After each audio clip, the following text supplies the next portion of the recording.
Ciao a tutti, buonasera, buongiorno, come state? Come sempre c'è un problema tecnico, mi sentite, mi vedete? Cominciamo fra un minuto, ok? Allora, vediamo un po'. Ciao a tutti, ciao. Benvenuti a Italy Medisi, io sono Manu, il tuo insegnante di italiano. Questo è un live stream per studenti principianti. So this is a live stream for beginners, so I'll be taking your questions and answering them and helping you. But before we start, we spend 10 minutes chatting in Italian before we dive into the activity while I fix this. Ciao a tutti, benvenuti e abbiamo già 66 studenti. Allora, un attimo che gioco un po' con queste cose. Allora, come state? Niente, non riesco. Allora, proviamo. Non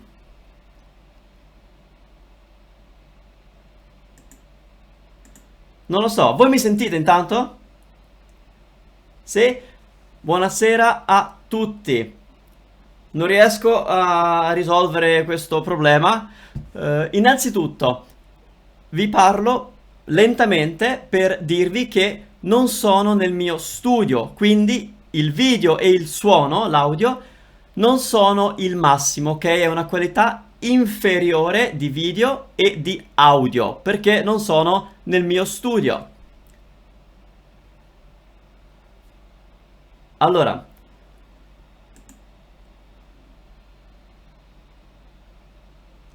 tutto ok? A me dice che non è buono, ok? Purtroppo sono a casa di mamma e papà, non sono nel mio studio. Allora, provo a correggere questo errore di qualità, speriamo. Ok, dita incrociate, fingers crossed, dita incrociate e vediamo, ok?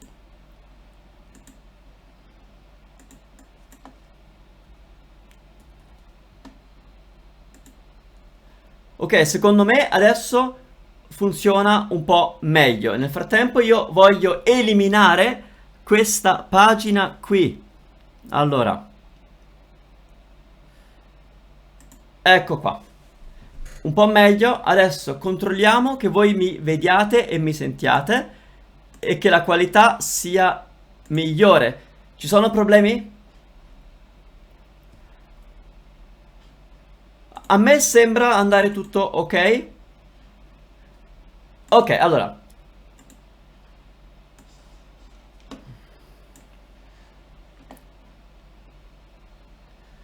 Ah, niente. Not working. Ah, it's telling me that everything is fine. Ciao a tutti. Allora, ho cambiato un'impostazione. I have changed one setting. It should be okay now. È meglio? Ah, per fortuna. La qualità è probabilmente inferiore, ma l'importante è che lo stream va bene. Oggi facciamo un Q&A, un domanda e risposta, in inglese per aiutare gli studenti principianti. Ok? Ma prima facciamo un po' di chiacchiere. Allora, voi sapete che sono in Italia e vedo che molti di voi siete in Italia. Sarebbe bello organizzare un meetup, un incontro a Roma.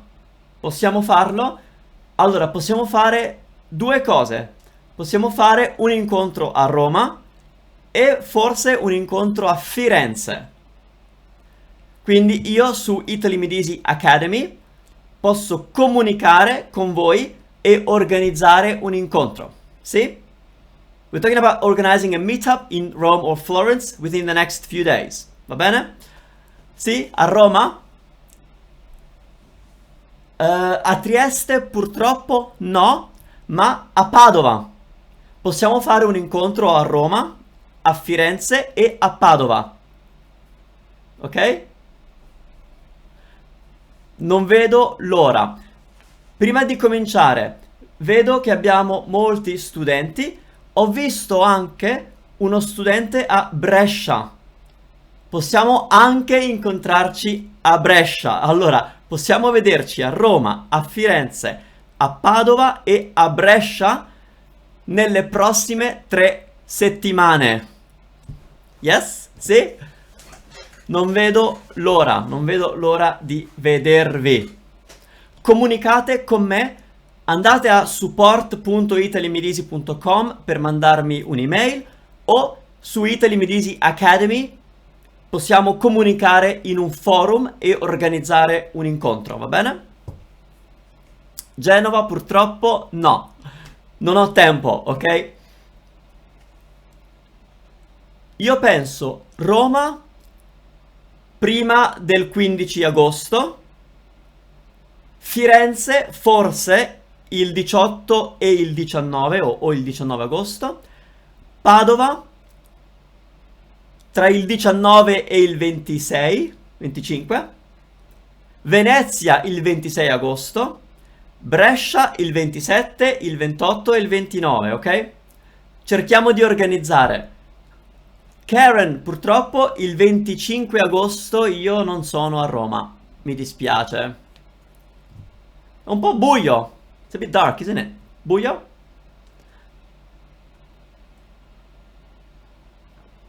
Allora, ma parliamo di voi. Chi di voi è uno studente principiante? Who is a beginner?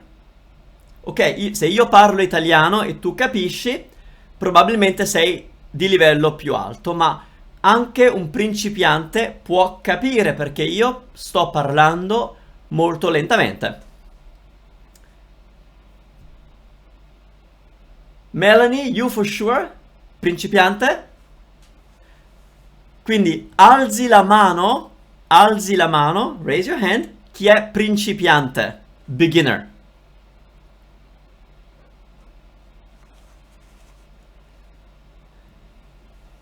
Coltre nera, una cosa interessante. Coltre nera è una persona italiana, un italiano o un'italiana, non lo so, ed è qui per imparare l'inglese quando io parlo inglese ai miei studenti anglofoni. Non sei l'unica persona che fa così. Ho molti italiani che mi seguono per imparare l'inglese con un così, come si dice? Un cross. Allora, Janice B1, sì, lo so, Janice. Frank, principiante di livello più alto. Chi altro abbiamo? D, in italiano parli molto bene e lentamente. Perché? Perché sono il tuo insegnante e per me è importante che tu capisca. Ok, abbiamo 2 minuti prima di cominciare il Q&A. Chiedo scusa se state vedendo la registrazione. Chiedo scusa perché questi 10 minuti non abbiamo fatto niente. I apologize if you're watching the replay, because for the first 10 minutes we basically did nothing. I might even cut it. Allora, pensate alle vostre domande di livello principiante, ok? Quindi domande non troppo difficili, niente passato prossimo imperfetto, niente congiuntivo, le cose basilari della lingua italiana, problemi che tutti avete o che tutti abbiamo quando cominciamo una lingua, il genere, l'articolo, la coniugazione, queste cose qui, ok?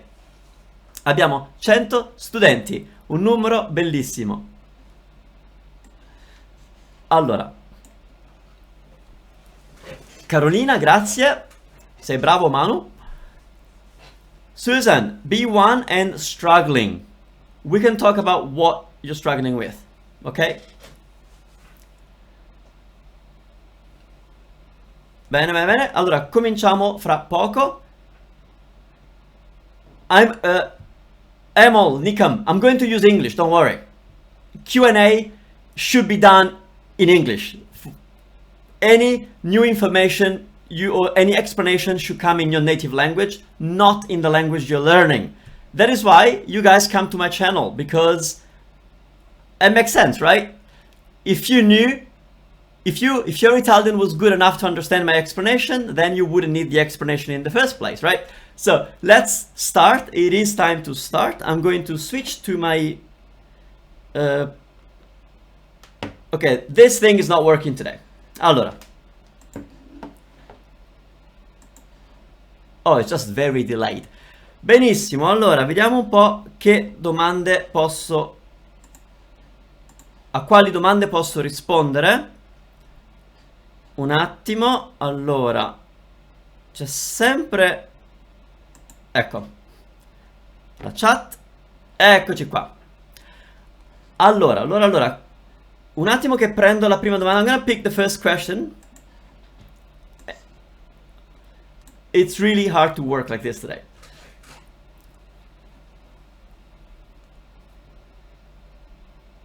It's too fast, it's too fast. Okay. Frida Spirit, please tell us the difference in pronunciation with the R, for example, between carne and cane. Well, the R is a... okay, stop your questions, otherwise we won't see them, okay? There is a way that you can have your question be noticeable. I'm not asking for a payment, but YouTube offers a super chat option that you pay like even $1, and that will put your question at the top and it will stay there for a few minutes. That way I can see it. So if you really want me to answer your question, you can use that option. So the R is a bit difficult for English speakers, but you don't have to worry about rolling it all the time. But let's hear the difference between the two words that you said. Cane, cane. There's no R because the word dog doesn't have the R, obviously. Cane. Let's talk about carne, meat, okay? Carne, carne. In this case, I am rolling my R. That's because I can roll my R and it's easy for me. But as an English speaker, you may sometimes not even hear the difference, okay? I mean, okay, in this case, you will hear it because my R is quite strong, okay? But for example, if you have an R between two vowels, it's not as strong, okay? For example, I don't know, arena, arena, arena. I'm not rolling the R, it's just an R that is different from English because English R comes from here, whereas Italian R comes from the tip of your mouth. So I have two really good videos on my channel here to get the R right. Most students who do the exercises get the Italian R right. So I encourage you to go and try those videos. Look them up. It's how to roll R. It's in my channel. And that's it. Okay. Sabrina, difference between ciò and cioè. Is that in pronunciation or in meaning? Ciò, cioè. Ciò, cioè. So ciò means it's a way of saying this. Ciò non mi interessa. Ciò non mi piace. But in reality, we don't use it much in spoken Italian. We use questo, quello, things like that. So ciò is not a very common word in spoken Italian. Of course, it's used in writing. But cioè is a very common word in Italian and it means that is. So we use it whenever we say something and then we want to kind of explain and add information. So it's like saying in English you can say, oh, I mean. In Italian we would say cioè, okay? So the pronunciation is cioè. L. Jackson, quando si dice molta e quando molto? Love this question because it's super important. I realize I'm speaking very fast, and I know English is your language, but I feel I'm going very fast. Okay, molto, molta. This is very confusing because the Italian word molto can be two things. It can be an adjective or it can be an adverb. If you have to know the difference between these two categories, but an adverb changes a verb. It tells you how much of a verb a person is doing. When it's an adverb, it never changes. So for example, io cucino molto. I cook a lot. I do a lot of cooking. A woman will still say io cucino molto because it's about how much of the cooking she does or I do as a man. Io cucino molto bene. Again, we don't change molto to anything else because it's an adverb. It's like saying very in English, very well. Conversely, when molto is an adjective, it works like an adjective. So, io ho molti libri. I have many books. Io mangio molta pasta. I eat a lot of pasta. Io mangio molta pasta because pasta is an object and molto, it's an adjective of pasta in that case. So the way you can get it right is to really focus on, is this an adverb or is this an adjective? Let's go back to the cooking well.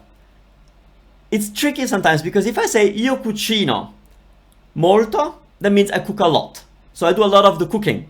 But if I say io cucino molto tofu, I cook a lot of tofu. In that case, molto is being an adjective of tofu, right? So if then I change tofu for something else, io cucino molta pizza, then molto has to become molta because now it's an adjective. Okay, so I hope this helped you a little. Gerald, la differenza nella pronuncia fra ye and li.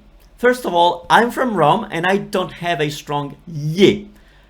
Li is just a simple L. Now, Italian L is a little bit different from English, but let's say that it's the same. So, la, le, li, lo, lu, li. L-I, li.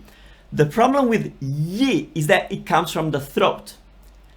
And it's, imagine you're saying g, you got the g position, but you are emitting a l sound. It's a cross between a g articulation and a l sound. So it's ye, ye. You have to basically strain your neck to say that right.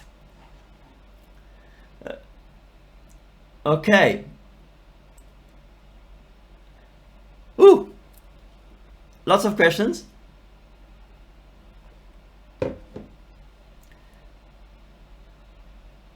Grazie Temp Channel, you love this channel. Grazie.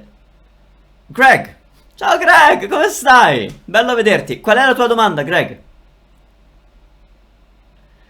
Melanie, what a great question, molto versus molta. Yes, it's very common to not understand how that works, and a lot of explanations are given to you in Italian, and of course you cannot understand that if you are still learning Italian. Basma, che cosa significa fare le ore piccole? Bellissimo, fare le ore piccole. Fare le ore, like the hours, the time, piccole. So in English you have the expression, the wee hour.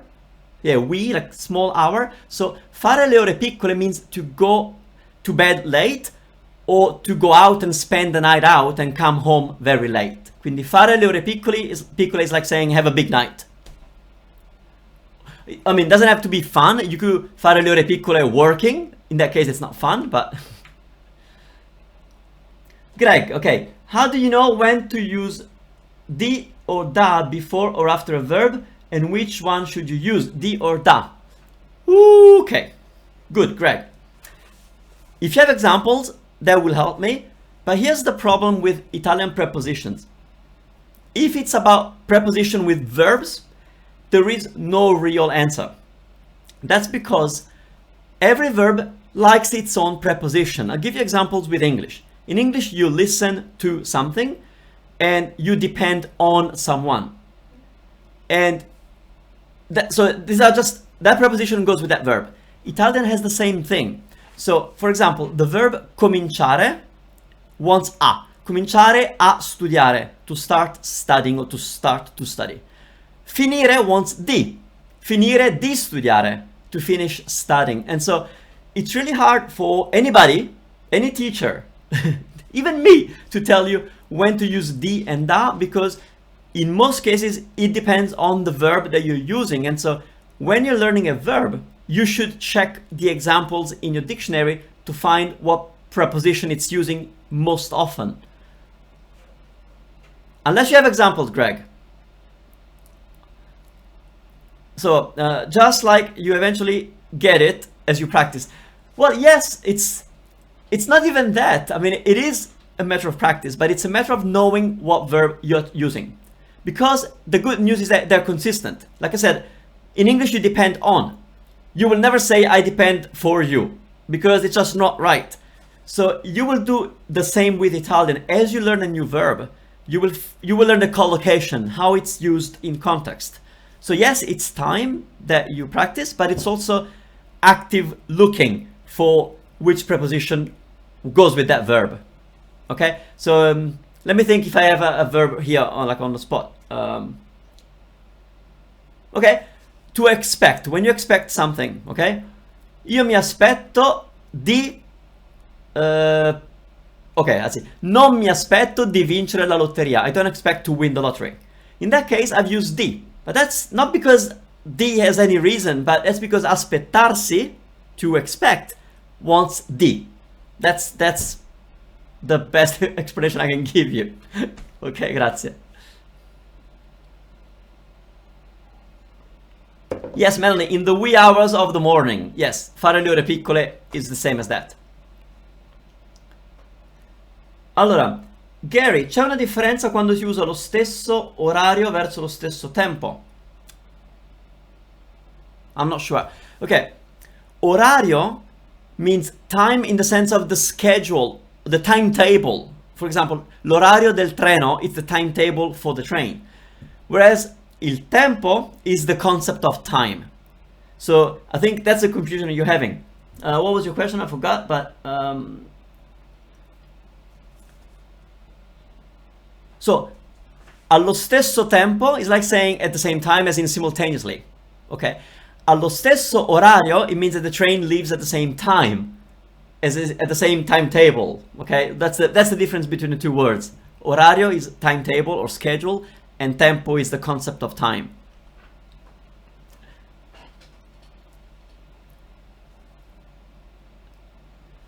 Allora, cercare, ok, Frank. Cercare usually wants di. Cerca di capire, try to understand. Cerca di dormire di più, try to sleep longer. Quindi cercare di. Ok?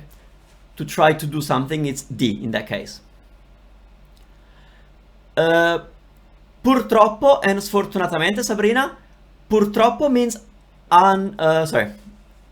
Sfortunatamente is literally what's the word in English? Unfortunately.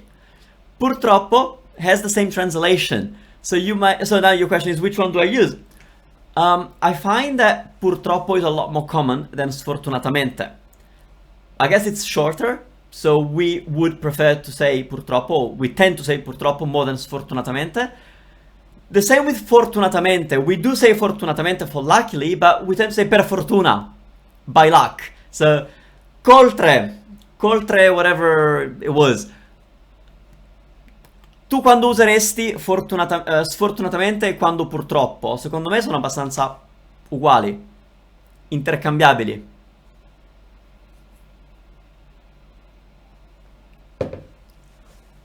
Allora,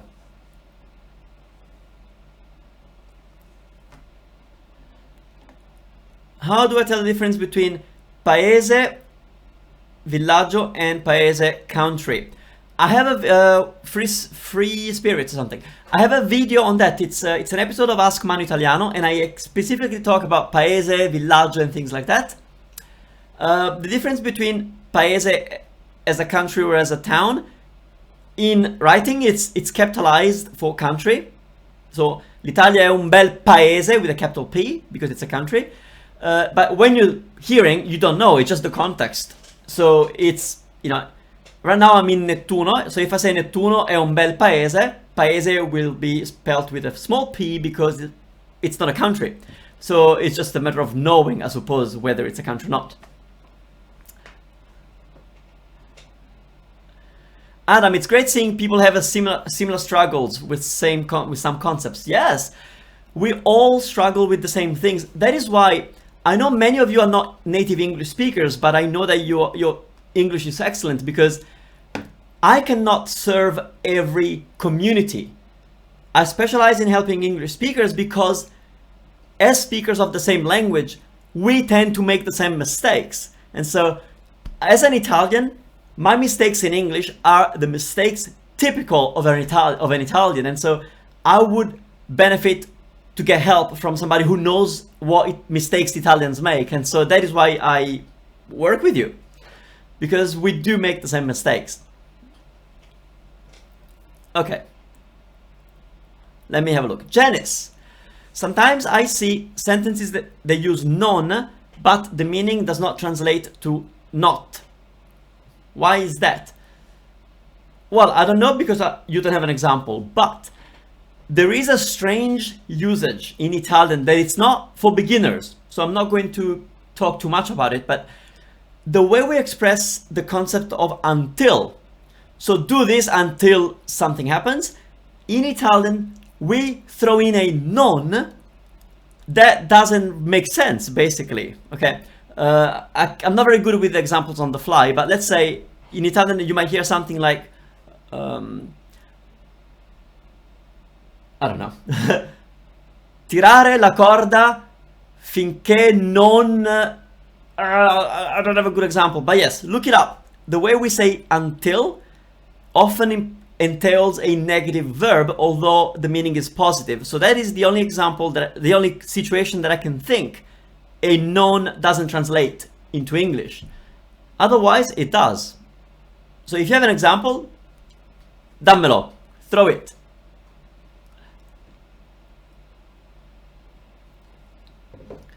Okay, let me have a look if there are more questions that I can spot. Bella étoile, in bocca al lupo verso buona fortuna. So buona fortuna literally means, it's what I mean, it's good fortune, but it's what we're supposed to say to wish good luck. So buona fortuna means good luck. But Italians are very superstitious. I actually have a newsletter. If you go to my blog, italmediaeasy.com, you will find a recent post that it's a newsletter on superstitions. And the thing is that we don't like to be wished something straight up. Like, we want to hear the opposite, because wishing the exact thing might bring the opposite of it. And so instead of saying good luck, we say everything else. So in bocca al lupo is like wishing somebody to end up in the mouth of the wolf, so be eaten by a wild animal. But that is how we want to be wished good luck. So it's like break a leg in in the show business. In show business, they break a leg in theater and stuff like that, because saying good luck is bad luck. Okay? Basma, parlo and sto parlando. This is a very good question. Italian has the continuous form like in English I am speaking, and it is sto parlando. So it's the verb stare conjugated in the present tense plus the ing version of the verb, which is the verb that ends with ando, endo, or indo. So sto parlando literally means I am speaking. You find that good teachers will not teach you the continuous form very early, because English speakers use the continuous form all the time. And also, mostly you use it to kind of express an intention, something in the future. Okay? In Italian, the continuous form is only used when somebody or the action is actually taking place right now, like physically, really right now. And it's important to stress that continuity is the main point of my sentence. So, for example, if I'm talking to my friend and you come in and you say, Manu, Manu, Manu, and I get a little angry and say, hold on, I'm speaking, then I would say, scusa, sto parlando. That is because it's important for you to get that I'm in the process of speaking.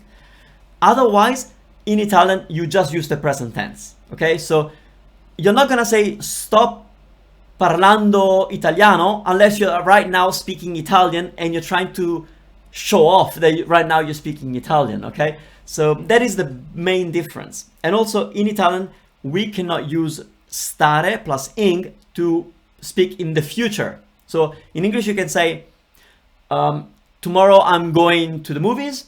In Italian you cannot say that. You just use the present tense, domani vado al cinema. Okay? Let's see. Janice, Good to know. Your example started with finché. So yes, if Italian uses the word finché, which means until, many times there is a non after that, but it's not really a negative verb. That is the only case when that happens. So it's not a beginner level thing, okay? I know advanced level students who don't know that, so it's okay. Buns of cinnamon. When do I say l'italiano and when do I say italiano? Greg, un'altra domanda di Greg, ok, ora ti rispondo. When do I say italiano and l'italiano? The Italian language is both. So you can say io parlo italiano or io parlo l'italiano. Okay? So if it's the object of your sentence, you can use the article or not. But if it's the subject, you have to have the article. You know, you cannot say italiano è bello. You have to say l'italiano è bello. So if it's the subject, you must have the article. If it's the object, then it's optional. And they're both correct and common. Greg, any examples of Mika or a Bioco? They're not very related, Greg. Okay. Mika, what's Mika? I know you all love Mika. So Mika is an intensifier of a negative sentence. So you probably know mai. Io non mangio mai la carne. I don't never eat meat. So that's our way of saying I never eat meat. So we put mai attached to a negative verb. So non-verb mai means never.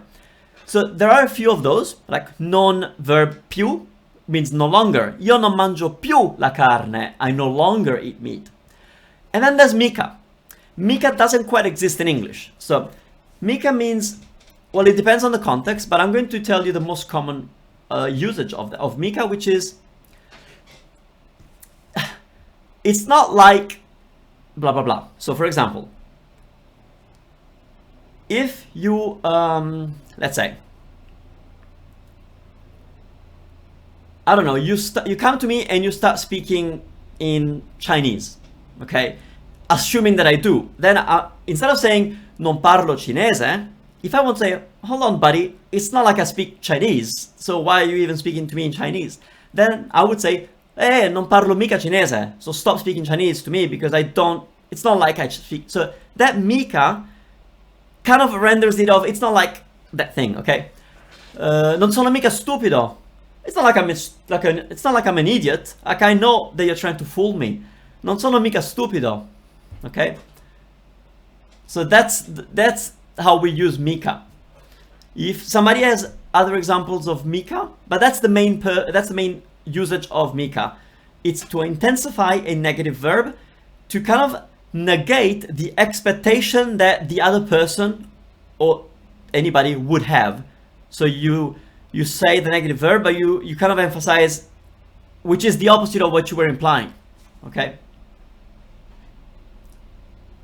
Okay, I'm drinking nothing here. Now, a Bioco. Now, Greg has another question, which is a Bioco. This lesson is going on for a bit too long, but that's okay, because it's in English. That means we don't have to subtitle it. Because that's so much work for us, you know? You know, my team is awesome, because together we bring you this. But this one is in English, we don't have to subtitle it, so it's fine. Now, the other question that Greg had was the word abbiocco. Now, abbiocco, it's not, I think it's more used in my area, like in Roma, the Rome area, l'abbiocco. Abbiocco is when you're falling asleep and you're tired. Let me see. But yeah, I think, okay, the meaning, I can't think of an example right now, but abbiocco it's like a nap, but it's not, so a nap is what you need to take. Abbiocco is how you feel, because therefore you need a nap, okay? But I'm not even sure it's an Italian word. It might be, but...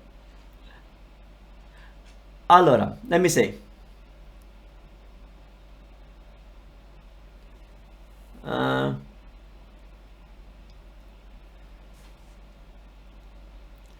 Melanie, you have a great team. Grazie, Manu. Yes, I do have a great team, so Soon you'll meet some of my team here on YouTube. You'll meet Cristiana and Alessia. But there's more of us bringing this to you. So I thank everybody in my team.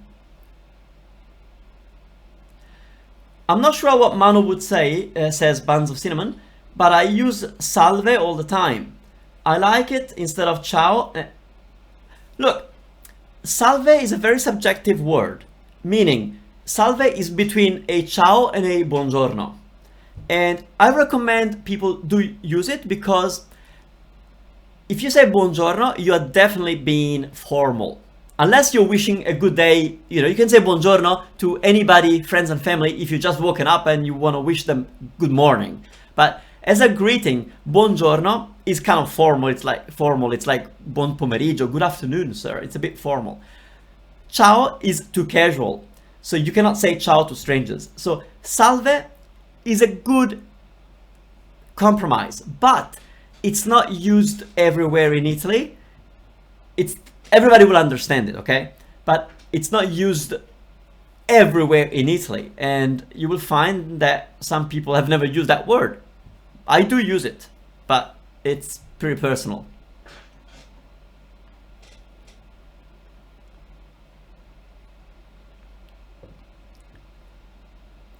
Now, Melanie, I would like to use salve until a master saying buon. Oh, so Melanie, your problem is the pronunciation of buon. Okay, see, let's work on that. Buon, the way you get the pronunciation of something that you're struggling with is you break it up.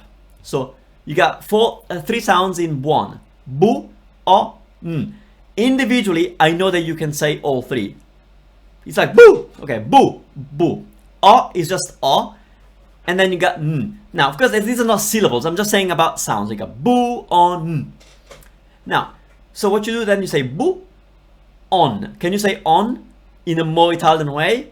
Yes, you can. Okay, so boo, on, boo, on. The problem that you have, obviously, is the going from u to o. So that's what you work on. So what. Imagine you're saying the word what. Now, in English, what is a little bit too rounded because what in Italian is more open. So let's hear it. What. They're similar, but the Italian version is a little bit more open. But that's getting there, okay? So buon, buon. I hope you're trying as I'm doing this, because if I do it by myself, it's a bit silly. Okay. Buns of Cinnamon, if you're in the north of Italy, you can say salve because that's where it's used more commonly. Vikki, how do I ask Italians to speak more slowly? I'm assuming that these are strangers that you're asking to, so you would have to be formal. So you would say scusi, può parlare più lentamente. Può, can you, può parlare più. So you got può and più, which are both tricky, okay? Può parlare più lentamente. Now, an easier version is più piano per favore. Più piano. Now, this one is a little bit more abrupt because you're not saying, could you please speak? But, if your Italian is not excellent, they'll understand that you're not, you're not going to express yourself perfectly. So, più piano per favore. Più piano per favore. So, piano is a kind of like a cheat word for lentamente because lentamente is quite long. But that lentamente means slowly. But yeah, you can say più piano per favore. Or if you want to be more specific, parli. So the verb parlare with the e ending, parli più piano. Per favore, parli più piano. Now don't let this parli confuse you, okay? We don't worry about subjunctive for now. Bene. Parli, with the e ending, parli. Può parlare più lentamente? Esatto. Basma, scusa versus scusi? I have a video about that. Go to my channel, you're on it. Italy look for Ask Manu Italiano. Scusi, scusa, I have a video for that. Basically, the short answer is, scusa is the casual. It's what you tell family and friends. and scusi is what you tell strangers. Don't ask me why, because it doesn't make sense to you right now. Okay. Melanie, when I listen to Italian podcasts and so on, I hear piano a lot and I thought it meant floor of a building. Yes, piano means a number of things. Piano is a floor, like of a building. Piano, it's kind of like pianoforte, so it's the same, you know, as a pianoforte. And piano is commonly used in spoken Italian to mean slowly. Piano. The correct word is lentamente, but everybody says piano, so you can say it too. Frida's spirit, tra and fra. I'm having fun, so I can keep going if you want. There's 130 of you, so I'm assuming that I'm helping you. Tra and fra, easy, because they both mean between or among, amongst. And you choose whichever one you prefer based on the sentence, the sound that comes out easily from to you. As an English speaker, I feel that fra is going to be easier because TR can be tricky for English speakers. And so instead of struggling to say tra, which might end up sounding like tra, which is wrong, say fra with the f, because fra is a lot easier to pronounce for English speakers. Carry on. Okay, let's do a little bit longer. Perfetto. Now, Jeannie, do you have a video with an overview of verb tenses? Not quite. I do have a video where it's an Ask Manu Italiano. So if you go to the channel and you look for the playlist, you will find a playlist for Ask Manu Italiano. I know I have a video where I talk about 4 tenses and I explain when to use those 4. That's a good starting point, but I do not have a full video on all the tenses because that would imply knowledge of all the tenses. So I haven't done it yet, but I might. Okay.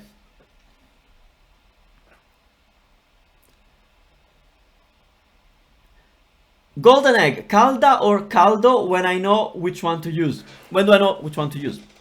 Well, caldo and calda as adjectives, as qualities that describe things, it's just an adjective. So you would say caldo if what is hot is masculine, and calda if what is hot is feminine. So, questa è acqua fredda.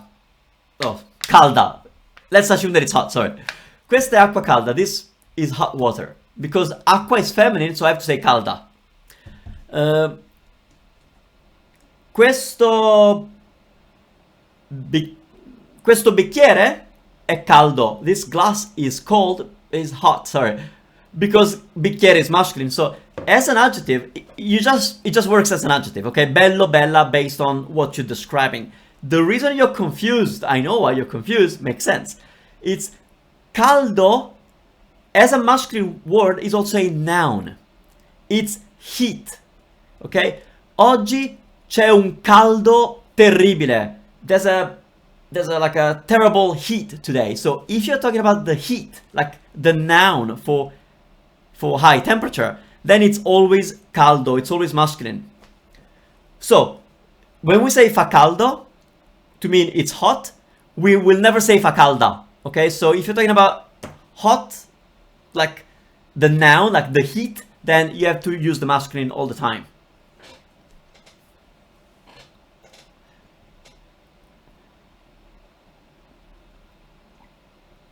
Temp channel, Manu, parli un'altra lingua oltre all'italiano e all'inglese? Sì, I do. I do speak other languages. Actually, my plan is to make a few videos in Spanish and Portuguese. But I know that my audience is English speaking. So, but I do have some Spanish speakers and Portuguese speakers following me. So I'd love to at least give you a video. So if you're an English native Spanish or Portuguese speaker and you want me to make a video, put in the comments of this video, not in the chat, I suppose, but because I'll miss them. But let me know, get in touch with me and tell me what video you would like me to make in Spanish and in Portuguese, and I'll do that. Still about Italian, okay? I want to explain Italian to you in Spanish or Portuguese. So maybe we can talk about pronunciation mistakes that you tend to make, or grammar mistakes that you tend to make as Spanish speakers. I don't know. Anyway, and there's a few more that I kind of know, like French. Buone vacanze. Grazie, belle étoile. Can you say it? You will see. Ah, buone vacanze. Sorry, I thought you were telling me. When is it used? Can you say it if you will see the person next week? No. Buone vacanze is when you wish somebody to have a good trip or holiday or vacation. So if somebody tells you that they're gonna take a month off work, then they're gonna be on vacation, then you can say buone vacanze, like enjoy your time off working. But it's mostly used when people go off to a vacation, like they actually go visit some place for holidays, for vacations, and then you will say buone vacanze. You're wishing them to enjoy their time while they're away. That's the only time you can use it. Buon viaggio, Nancy, is very similar. Buon viaggio, it's like saying bon voyage. Okay, so buon viaggio is when you're wishing them to enjoy that trip. Now, of course, buone vacanze is more versatile because you can use it for people who are not going anywhere. They're just gonna not work. In that case, they're still on vacanza, but they're not going anywhere. So buon viaggio does entail a journey, like travel. So that's the only difference. Sabrina, what's the end with issimo? Caldissimo, tantissimo, dolcissimo, freddissimo. What about them? So, words that end with issimo, they are superlatives. It's like saying very something. So, molto bello, very beautiful. Bellissimo, very beautiful. They have the exact same meaning. One is not more beautiful than the other. So you can say molto bello or bellissimo, okay? Intellectually, when we hear the issimo word, it does sound more, but technically they're the same.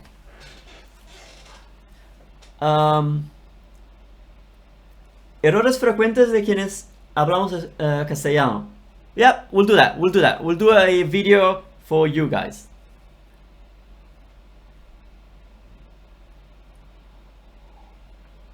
Temp channel, do you think 2 years are enough to master Italian? That's a tough question.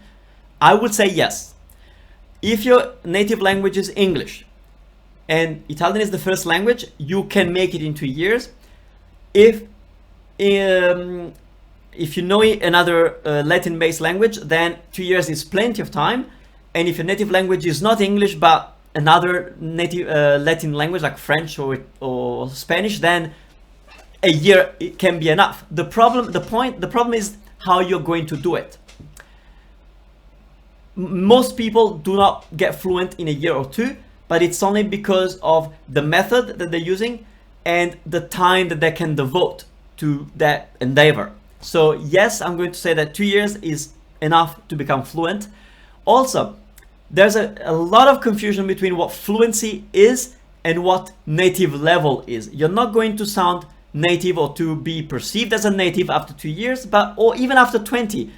I've been speaking English for half of my life and I don't sound native, but I can communicate fluently.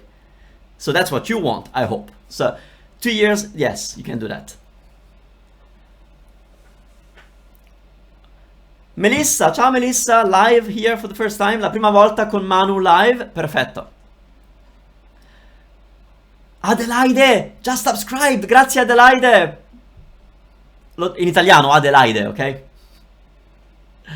Melissa, I love you Manu, il miglior insegnante qui. Voi siete i migliori studenti perché voi siete seri. You're serious about learning Italian. I mean, who else would be watching a guy on YouTube for an hour explaining things? That's because you really want to learn Italian. So I'm happy to be your teacher and not other people's teacher.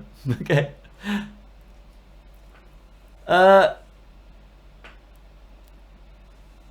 Sabrina, someone told me that they felt fluent in 2 months. Nah, I don't believe that. I know it's not possible. you know, even Benny Lewis, he created a whole business with the idea of fluent in 3 months. But if you know what he does, first of all, he goes to the country and spends 3 months immersed in the language. So that's already something that most of us cannot do. But also, his objective is not really to be fluent at the end of 3 months. It's just to be able to have a conversation in that language after 3 months. And yes, it's possible. But you're not going to be fluent in 3 months.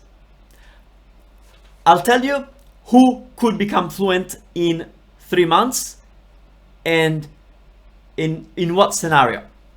If you're fluent in Spanish, okay, and you say, I've got 3 months and I need to be fluent in Italian, and you're going to spend 4 or 5 hours a day learning the vocabulary, the difference in pronunciation, and the few differences in grammar, then yes, you can speak Italian like perfectly after 3 months. If you're native in Spanish and you can devote the time, then yes, you can be fluent. But as an English speaker, it's not realistic to think that you can be fluent in 3 months in Italian. Karen, sì, è passata un'ora. Quasi un'ora. Allora.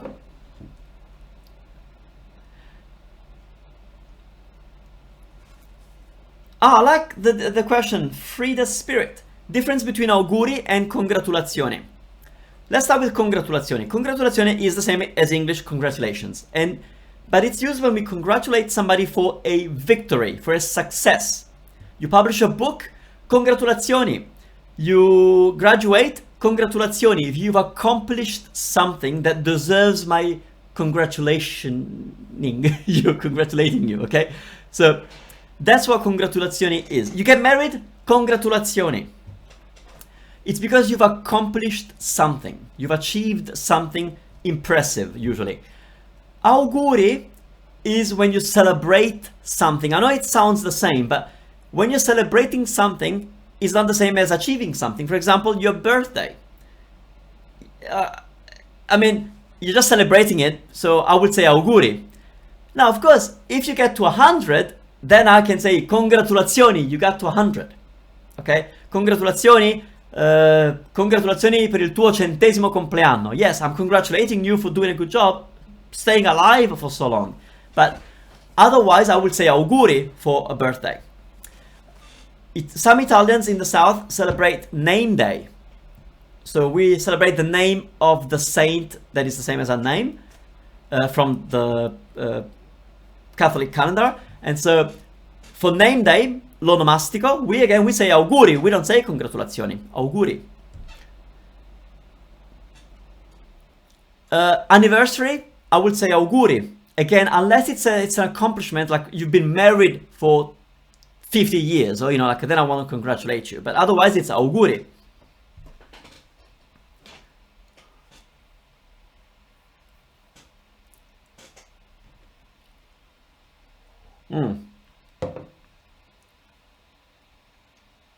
Buns of cinnamon. Manu, what was the main thing? That's a personal question, but I think after an hour serving you, I can answer a personal question. What's the main thing you've missed about Italy? Besides family? Yes. No, maybe. I've missed family. Okay, I'll tell you what I missed about Italy. There are a lot of good things and a lot of bad things about Italy. And the good things include cheap things. It's not so nice. You're out for a walk and you feel like a coffee and you pop in a cafe and for 80 cents you got a coffee. In Australia, you're leaving them $5, $4. So things like that. Figs. Today, we came home with a kilo of figs and they're cheap. You get a kilo of figs for €1. And again, in Australia, you pay $2 for a fig and they're not very good. So the flavor of food is what I've missed. Pizza. I had a pizza napoletana the other day. The pizza but Napoli style. Amazing. Best pizza I've had in years everywhere in the world. Like anywhere. So yeah, the flavor of food is amazing. That's what I've really missed. Okay. What is a good way to say okay? You can say okay as long as you say it the Italian way, like okay. You can say va bene. Then, depending on the context, there are other ways. Let me think. You can say Sisi. You know, if somebody, it depends on the context. It's really hard to tell you when I would, yes, Sisi. But yeah, Sisi as in see twice. Okay, that's okay. But yeah, normally we would say ok or va bene. Bene così. Good this way. Bene così.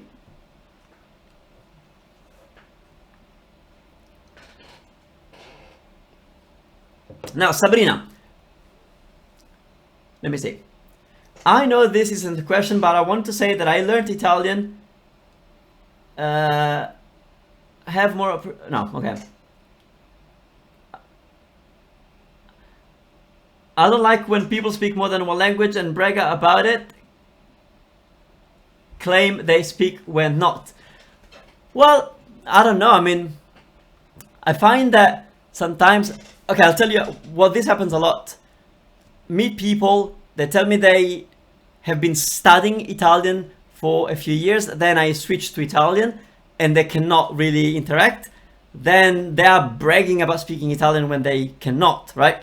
Anyway. Okay, I think we're done, right? Sabrina, vabbè.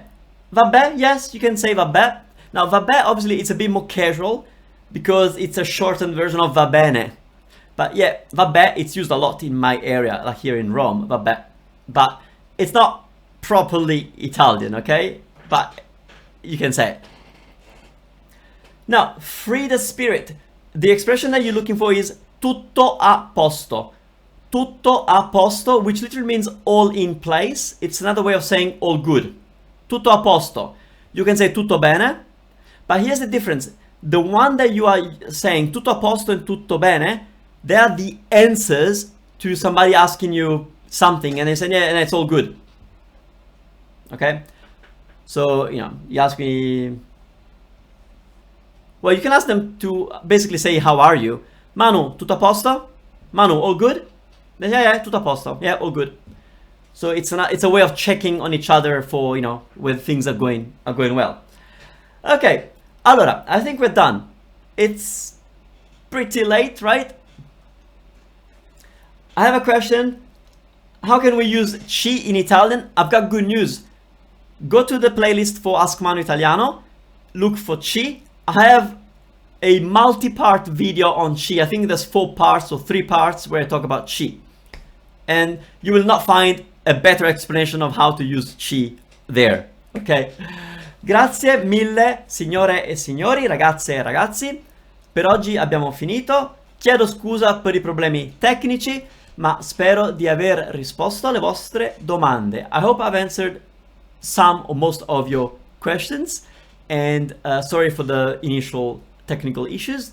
When is the next live show? Now, as a free member or paid member of Italy Medici Academy, you get to see the calendar of when I schedule the events. Also, as a subscriber to my newsletter, which is it's not a newsletter, it's a bad word, but it's a free lesson that I send out every 2 weeks with a text, a translation, and the audio recording. I also include the schedule for the next 2 weeks. So if you ask me when is the next live, I know this one.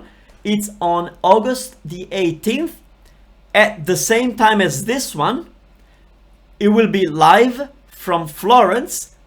It will be myself, Manu, and 2 of my team members, Cristiana and Alessia. It's going to be so much fun because Cristiana is from Trieste and Alessia is from Napoli and I'm from near Roma. So we speak Italian in a different way when we are at home. But then of course we speak Italian to each other. And so it'll be a fun live show because we'll get to play with that, with, you know, the differences in Italian and language and things like that.